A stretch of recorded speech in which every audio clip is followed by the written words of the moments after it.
우리는 7장에서 위장된 예배, 하나님을 섬기는 그 형식으로 인해서 그 멸망의 모습을 우리가 보게 됩니다.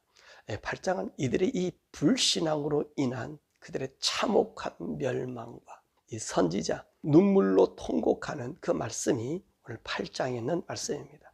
사실 이 7장에서 연속된 말씀이 이 8장인데 하나님께서 이 유다를 처벌하시는 그 모습이 어떠했는가 하는 것을 우리가 살펴볼 수 있습니다. 하나님께서는 하나님 배역하고 거짓된 예배, 거짓된 말씀으로 백성을 호도해서 그 백성 모두가 그들을 따라간 그들에게 하나님 심판이 내려지는 거지요. 그래서 하나님께서는 어떻게 하십니까? 이 유다 땅에 예루살렘의 처절한 멸망을 보여주고 있습니다. 그 모습이 어땠을까요? 자, 그럼 이 유다를 치러 올라오는 이 바벨론은 어떤 특성을 가지고 있을까요? 오늘 17절의 말씀 보니까 여호와의 말씀이니라. 내가 술법으로도 제할 수 없는 뱀과 독사를 너희 가운데 보내리니 그들이 너희를 물리라 하시도다. 그렇게 말씀하셔요. 이제 이 하나님을 떠난 패역한 유다를 치러 온 이 바벨론은요, 뭐라 말씀하셨습니까? 제어할 수 없는 뱀과 독사라고 합니다. 이건 무슨 말씀이냐면 이들이 어떤 술법을 동원해서라도 이 바벨론을 설득하고 외우하려 해도 이들이 이 모든 것을 받아들이지 않은 냉혹한 자들이라는 것입니다. 그래서 오늘 이 유다는 어떤 술법을 써요? 뇌물 주기도 하고요. 아랍과 동맹을 맺기도 하고요. 그 이웃주의와 동맹을 맺기도 하고요. 그래도 소용이 있을까요? 하나님께서 그랬잖아요. 내가 이 제어할 수 없는 뱀을 보낸다 그랬잖아요. 하나님께서 이 바벨론을 일으켰어요. 바벨론을 일으켜서 이제 이 유다를 공격함으로 말미암아 하나님의 진노가 어떤 것인지를 보여주신 거거든요. 그러니까 이들의 마음은 누구에게 있습니까? 이 바벨론의 마음은 하나님께 있다는 말입니다. 그러니까 어떤 뇌물을 주든 이들은요 받아들이지 않는 거예요. 그 동맹한 나라조차도 이제 멸망당하자. 그래서 이사야서 말씀드렸잖아요. 네가 만약에 애굽을 의지하면 너희를 도와준 자도 멸망이 될 것이다. 사실 이 말씀대로 이 바벨론과 유다가 동맹했지만 결론적으로는 하나님께서 그 애굽을 멸망시키잖아요. 바벨론에 의해서. 그 말씀을 우리 주님께서 해주고 있는 거예요. 하나님을 등진 이 유다를 향하여 이런 어떤 술법도 통하지 아니하는 이 바벨론을 보낸 것입니다. 자, 그러면 이 바벨론이 올라와서 유다에게 저지른 만행이 무엇일까요? 1절에서 3절입니다. 유다의 왕들의 뼈들, 그 지도자들의 뼈들, 제사장의 뼈들, 그리고 선지자의 뼈들, 예루살렘 주민의 뼈들을 그 무덤에서 헤쳐서 그 하늘에다 벌려주는데 그것이요 묻어줄 사람이 없을 정도로 모든 것을 끄집어낸다는 거예요. 그러니까 이 바벨론의 이 포악함이란 것은 이루 말할 수 없는 거지요. 그래서 하나님께서 그 위에 말씀하신 것 아닙니까? 어느 것도 술체 이들이 얼마나 무서운지 이 몸이 떨린다고 그러잖아요. 하박국 선지자도 그렇잖아요. 저들의 침략에서 올라온 이 모습을 보니까 내 몸이 떨려서 어떻게 있을 수가 없다라고. 이렇게 잔인함을 여기서 이야기해 주고 있는 거예요. 그리고 이 살아남은 자들, 예루살렘에서 죽임을 당하지 아니했던 그들, 끌려간 자들은 각처로 흩어져 있는데 이들이 뭐라고 애원하고 있어요? 우리가 사는 것보다 죽는 것이 낫다. 그럴 정도로 이들이 처참함을 가지고 오고 있음을 이야기해 주고 있는 것입니다. 그렇다면 이 유다의 이 처참함을 가지고 온 이 장본인들, 이 유다를 망하게 한 장본인들이 누구냐는 것입니다. 바로 8절에서 12절의 말씀이에요. 8절에 보니까 서기관들의 거짓된 붓이라고 그랬어요. 이 서기관의 거짓된 붓이란 이 서기관들은 어떤 사람들이지요? 하나님의 법을 해석해서 백성에게 하나님의 뜻을 알려주는 그런 사람들입니다. 그런데 이 사람들의 붓이 거짓됐다고 그랬어요. 그러니까 이들이 하나님의 뜻을 거짓으로 가르쳐서 거짓으로 해석해서 거짓된 것을 그 백성들에게 가르쳐줬다는 말이에요. 그러니까 하나님의 진리가 무엇으로 바뀌어진 겁니까? 거짓으로 바뀌어진 거예요. 이 죄악이 너무너무 컸다는 것입니다. 하나님의 진리, 하나님의 온전한 말씀이 거짓이 되어버렸어요. 하나님의 진리가 거짓이 되어버렸어요.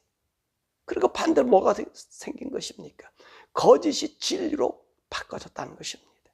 이것이 오늘 이 유대 땅에, 이 예루살렘의 처참한 지경으로 이르게 만들었고요. 9절의 말씀 보니까 지혜자들이 이 여호와의 말씀을 버렸다는 거예요. 이들이 뭡니까? 사회 지도층들 아니에요. 이들 보면 사회 유식한 계급들이 아닙니까? 근데 이들이요, 하나님 말씀을 버리고 세상의 헛된 제도를 받아들이는 거예요. 이 세상의 헛된 제도가 뭡니까? 그 세상의 우상들 아닙니까? 세상의 문화 아닙니까? 우상이 그들의 문화가 아니에요. 그 문화를 받아들였던 거예요. 누가 소위 지식 있는 자들이, 그 사람들이 그랬다는 거예요. 그러고 난 다음에 10절의 말씀 보니까 또 어떤 사람들이, 제사장들이 다 거짓을 행했다는 거예요. 제사장들의 거짓 행하면 뭡니까? 제사장이 할 일은 뭐지요? 하나님 앞에 경배하는 일 아닙니까? 하나님 앞에 온전한 제사를 드리게 해야 되잖아요. 그럼에도 불구하고 이들은 어떻게 얘기했습니까? 하나님의 예배와 제사를 동일시했다는 것입니다. 7장에서도 그 말씀을 배웠잖아요. 그들이 동일시했어요. 하나님의 제사를 우습게 여기고요, 우상의 제사를 함께 지내므로 그것이 하나님 앞에 드리는 희생과 번제물이라고 속였던 거예요. 그것이 오늘 이 유대 땅을 황폐하게 만들어버린 거예요. 그래서 우리 2장 8장의 말씀에도 그런 얘기하잖아요. 왜 유다가 망하느냐? 그 망함의 원동력이 제사장이 있고 거짓 선지자들이 있고, 거짓 선지자들은 바알의 영을 전했잖아요. 하나님의 영이라. 또 제사를 갖다가 제사장 무의하게 만들고요, 왕들이 그랬고요, 지도자들이 그랬고요. 오늘도 본문에서 다시 이게 확인해 주고 있는 거예요. 오로지 하나님의 거짓된 것만, 하나님이 거짓된 거예요. 그러니까 오늘 이들에게서는 하나님이 거짓된 거예요. 세상이 맞는데 하나님이 거짓된 거예요. 그러니까 이들의 모습이 어떤 모습이냐? 12절에 그렇게 얘기했잖아요. 하나님의 진노를 가볍게 여기고 하나님 앞에 부끄러워하거나 자기들의 잘못에 대해서 얼굴이 붉어지지도 않는 뻔뻔한 행동을 하고 있다는 거예요. 여러분, 이들이 가르치는 그 말씀이 세상과 같을까요? 다를까요? 알까요? 모를까요? 이 서기관들이 알잖아요. 이들이 알잖아요. 왜 몰라요? 하나님 말씀의 법과 이 세상 것을 비교해보면 완전히 다른 것을 알 수 있는데, 하나님 이렇게 하라고 그 율법에 얼마나 자세하게 가르쳐 주었어요. 얼마나 온전하게 알려주었어요. 그것도 모자라서 선자들을 통해서 그 모든 역사의 삶들을 보여주었잖아요. 이런 것을 기록하고 간직하고 그것을 해석해서 알려줄 이 서기관들이 하나님의 진노를 가볍게 여기고요, 대수롭지 여기지 않게 하고요, 거짓을 진리로 바꿔 얘기했는데도 부끄러워하거나 얼굴을 붉히지도 않았다는 뻔뻔한 행동이 그들의 모습이었다는 거예요. 뿐만 아니라 11절의 말씀에는 백성들에겐 죄로 인해서 하나님께 주시는 고난을 받고 있어요. 그런데 이 백성의 상처를 가볍게 또 대수롭지 않게 말하고요, 평강하다고 거짓으로 가르쳤어요. 그러니까 이들이 주는 말은 너무나 백성들에게 달콤하죠. 항상 장밋빛이, 우리가 이 세상에 이 모습으로 가면 우리는 이렇게 됩니다 라고 이야기한 거예요. 항상 잘됨의 가르침, 항상 소망의 빛만 가르쳐 준 거예요. 그러니까 이 백성들은 어떻습니까? 얼마나 좋아요. 사실 이 백성들은 이 죄로 인하여 살아가는 삶, 백성들은요, 하나님 말씀대로 사는 게 좋습니까? 내가 장사하는데, 내가 누구를 만나는데 약간 거짓을 섞고요, 그러잖아요. 그들을 좋게 하는 대로 내가 맞춰주는 거, 여러분, 백성들은 이익이라는 거거든요. 예레미야서에서 오다 보니까 백성들이 누구를 선호해요? 모두가 다 치우쳐서 하나님의 선자의 말은 비웃음 당하는 거예요. 백성들도 좋거든요. 자기를 좋게 하는 거거든요. 자기를 이롭게 하는 거거든요. 여러분, 그거는 바른 것이 아니에요. 바른 지도자도 아니고 바른 목회자도 아니고 바른 선지자도 아니에요. 우리에게 참 소망이 뭐지요? 여러분, 우리의 소망은요, 하나님의 말씀을 따라 살다가 그 속에서 오는 고난이에요. 그 고난에 소망을 주는 하나님의 말씀이 우리에게 힘이 되는 것이고 능력이 되는 거예요. 죄 속에서 평안, 소망은 오히려 죽음을 주는 독약이 된다는 말씀입니다. 그런데 이 예레미야 시대에, 이 시대에, 여호야김 시대, 시드기야 시대는요, 이것이 백성들에겐 좋았다는 거예요. 이것이 서기관들의 행포였고요, 선지자들의 행포였어요. 하나님의 뜻을 저버리고 세상이 주는 그 맛의 소망과 기쁨을 주었다는 것입니다. 자, 이런 백성에 대한 하나님의 심경이 어떤 심경이었을까? 4절과 7절이에요. 뭐라 말씀하시냐면 인간적인 것으로 하나님 얘기합니다. 사람이 엎드러지면 어떡하지요? 계속 엎드러져 있나요? 다시 일어나지 않아요. 자, 사람이 떠나갔어요. 그러면 다시 돌아오잖아요. 제자리로 오잖아요. 그게 인간의 이치라는 거예요. 그 7절의 말씀 보니까 공중의 학, 산비둘기, 제비, 두루미도 그 정한 시기를 알아서 올 때는 오고 갈 때는 가는 것을 안다는 거예요. 그런데 이상하게도 이 예루살렘, 이 유다 사람들, 하나님의 백성이라고 그렇게 자기 신부, 첫 애인 그렇게 삼아준 이 예루살렘 백성은요, 하나님 말씀을 들으면 들을수록 더 멀리 가더라는 거예요. 우리 하나님이 너무너무 안타까웠다는 거예요. 하나님 신경. 그래서 왜 이들이 나를 따라가나 그 심리를 보았다는 거예요. 그것이 뭐냐면 5절의 말씀이 거짓을 고집하더라는 거예요. 이들의 심리, 나에게 점점 멀어지는 이유가 뭐라 해야 되나? 그들의 거짓 것만 고집하고 6절에 정직을 말하지 아니하고 악을 뉘우치지 아니하고요, 그의 악행을 지적하는 자가 없었더라는 것이. 하나님 그대로 심리로 악을 지적하지 않는다는 거예요. 왜 악을 지적하지 않지요? 왜 거짓을 말하는 것을 거짓이라고 얘기하지 않지요? 왜 그러지요? 여러분, 이 사람들은 한 가지로 치우쳐 거짓에 휩싸여 있기 때문에 여호와 하나님의 규례가 그들에게는 거추장스러운 거예요. 하나님 그 심리를 보니 그렇더라는 거예요. 하나님만 빠지면, 하나님 말씀만 빠지면 정말 우리들이 잘 살고 행복할 텐데 이 하나님의 법이 어떻습니까? 너무 자기들을 속상하게 만든다는 거예요. 자기들을 구속하게 만든다는 거예요. 그럼 우리 하나님께서 어떡하셔요?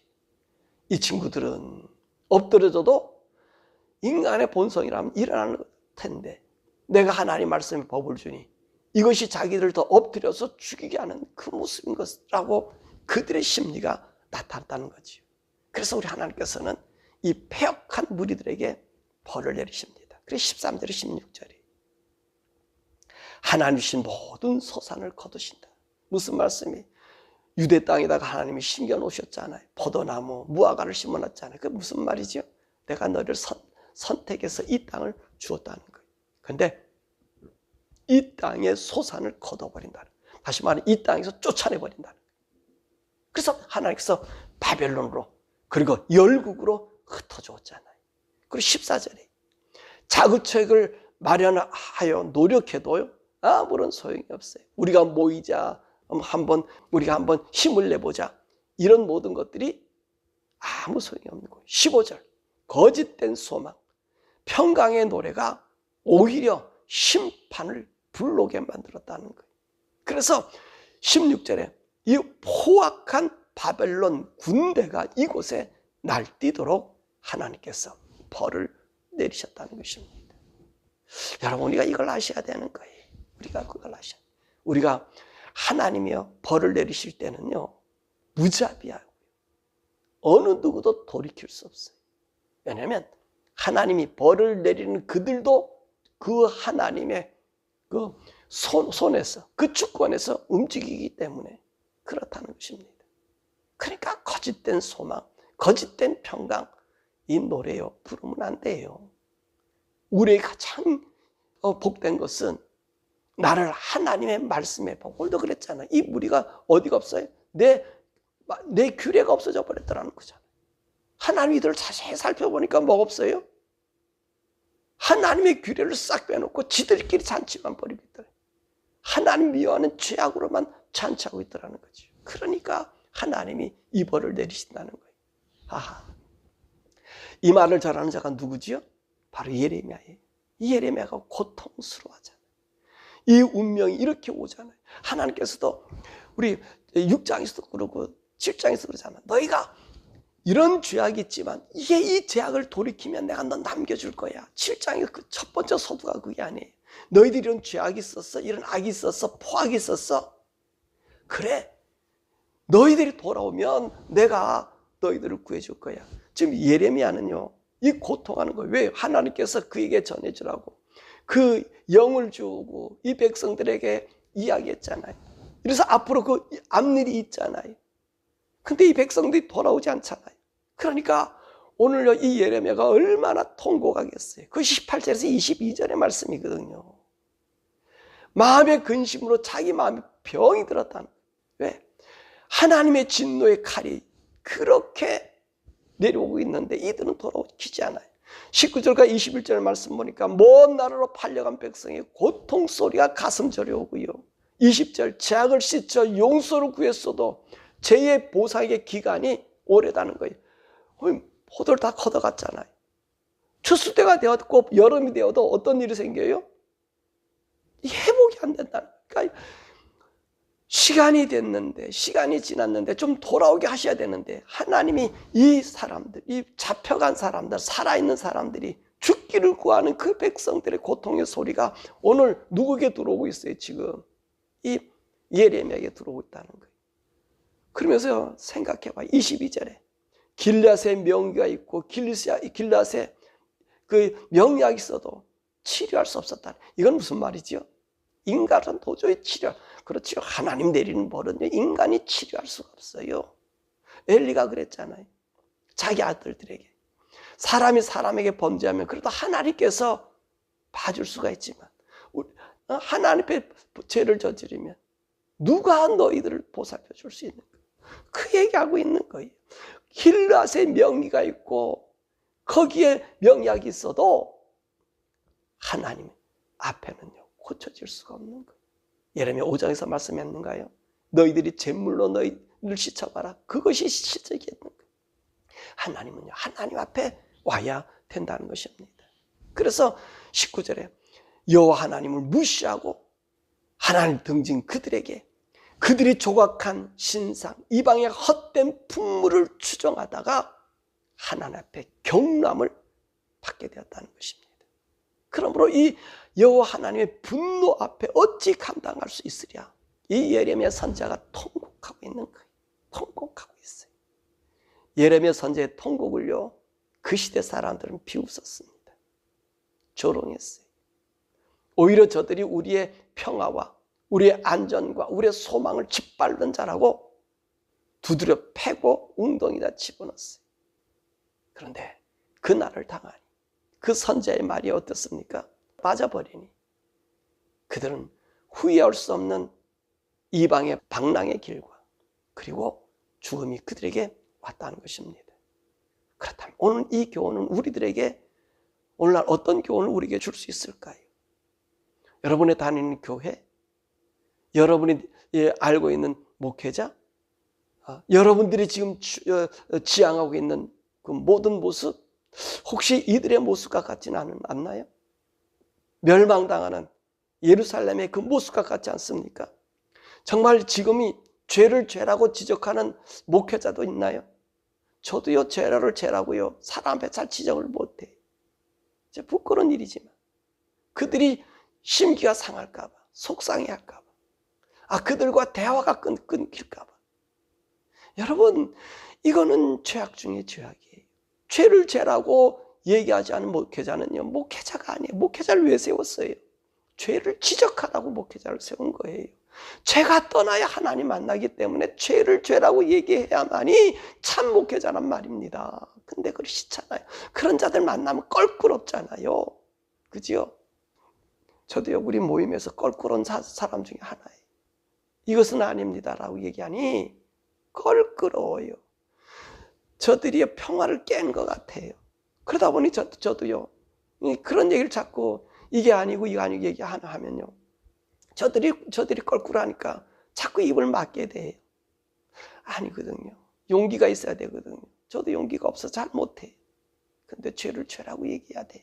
그게 목회자의 사명이에요. 그래야 하나님 안에 있어요. 우리 하나님 그랬잖아요. 저들의 심리를 보니까 다 거짓되더라고요. 정직이 없더라고요. 하나님의 그 심리, 나의 규례를 떠나갔더라고요. 그렇지요. 죄는 하나님의 규약을 떠난 거예요. 하나님의 법을 떠난 거예요. 심판만 있는 거예요. 그리고 지금 여러분 보세요. 세상에 물들지 마라. 세상 문물 따르지 마라. 그렇게 외치는 학자가 있나요? 선생이 있나요? 지도자가 있나요? 세상과 잘 융합해 살자 그러잖아요. 세상을 따라 거짓 평화, 거짓 행복, 소망을 전하는 악한 목회자의 현혹된 백성들이 여러분 얼마나 많이 있습니까? 우리에게 희망과 소망을 달라고 그러잖아요. 우리 세상살이 피곤한데 우리 소망을 달라고요. 우리가 살아가는 삶, 또 우리가 잘못해도 너무 징계하지 말고 그런 얘기하지 말고 우리가 언젠간 돌아갈 테니까 기다려달라고. 그런 얘기 많이 하잖아요. 그런 걸 우리가 얘기하잖아요. 여러분 이건 다 거짓된 거예요. 허망한 거예요. 잘못된 길이에요. 우리의 소망은 어디 있다 그랬습니까? 내가 하나님 말씀으로 따라 사는데 어려움이 오고 고난이 와요. 그때 하나님께서 우리에게 구해 주실 것입니다. 힘 주실 것입니다. 계속 이 길로 걸어가십시오. 여기에 소망이 있는 거지. 죄되고 악하고 죄된 일을 행하면서도 당신 앞으로 변화될 것입니다. 이건 그를 죽이는 거예요. 돌이킬 수 없게 만드는 것이란 말씀입니다. 지금 그러니까 말이에요. 지금 그러니까 이 시대가 말이에요. 지금 어디에 현혹되겠어요? LGBTQ에 다 현혹이 돼서 찬양하잖아요. 여러분 지금 카말라 해리스가 여러분 미국의 대통령이 되면 미국은 LGBTQ의 나라가 되어버려요. 아니 이 세대 바꿀 수가 없어요. 이것이 온 세계로 확산이 돼버려요. 이 문화에 현혹된 모든 백성과 성도들과 교회는요 쌍수를 들고 있고요. 이제는 이 LGBTQ에 대한 이야기를 하는 사람은 여러분 매도당하는 시대가 와요. 지금 정신 차려야 될 일이에요. 카말라 해리스가 지금 백악관에서 하는 짓거리 이때까지 그 짓거리만 했었습니다. 그 사생활이 그랬잖아요. 처음 정치 입문한 사람, 변호사로 시험에 떨어진 사람이 어떻게 검찰총장이 됐어요? 불륜 때문에 된 거예요. 그 젊은 여자가 자기 아버지보다 나이 많은 그 검은 사람에 같이 살면서 부정하게 이를 데 없는 자가 지금 미국 대통령이 되려고 지금 하고 있고요. 온 매체들은 거기에 찬동하고 있는 모든 매체들은 찬양하기 일쑤잖아요. 이것이 우리 앞에 닥친 현실이에요. 근데 지금 보세요. 여기를 찬동하고 있는 LGBTQ를 찬동하고 있는 교회들이나 교단들이 여러분 그가 잘못됐다고 얘기할 수 있겠어요? 안타까운 일이. 지금 우리 운명이 예루살렘 그 모습의 운명으로 가고 있는 거예요. 근데 반대로요. 낙관적인 것은 하나 있습니다. 깨어있는 성도들은 이럴 때 어떤 일이 생겨져요? 우리 주님이 오실 날이 가까워요. 그 소망하는 거예요. 의로 살면서 소망하는 거예요. 그 빛이 우리에게 있는 거예요. 사랑하는 여러분, 이 세상의 황급빛, 평화, 행복, 소망, 거짓된 행복의 평화에 빠지지 말고 그 평강에 빠지지 말고 정말 우리 주님을 바라보는 참된 평화, 평강, 소망, 말씀대로 살다가 당하는 이 어려움의 고난의 평강을 누리는, 그래서 그 주님 오시기를 소망하는 저와 여러분 되기를 주님의 이름으로 축원합니다. 우리 시간에 함께 기도하지요. 거짓을 진리로 말했을 때, 거짓 평화를 평화로 얘기했을 때, 거짓 소망을 소망으로 얘기했을 때 예루살렘이 멸망했습니다. 그것을 말하는 자도 없었고 그것을 알면서도 부끄러워하는 자들이 없었던 목회자들, 선지자들이 있었을 때에 망했습니다. 지금 미국이 그 시점에 돌아왔습니다. 이번 대통령 선거는요, 정말 LGBTQ, 하나님을 모독하기로 작정한 그 추종자가 되느냐.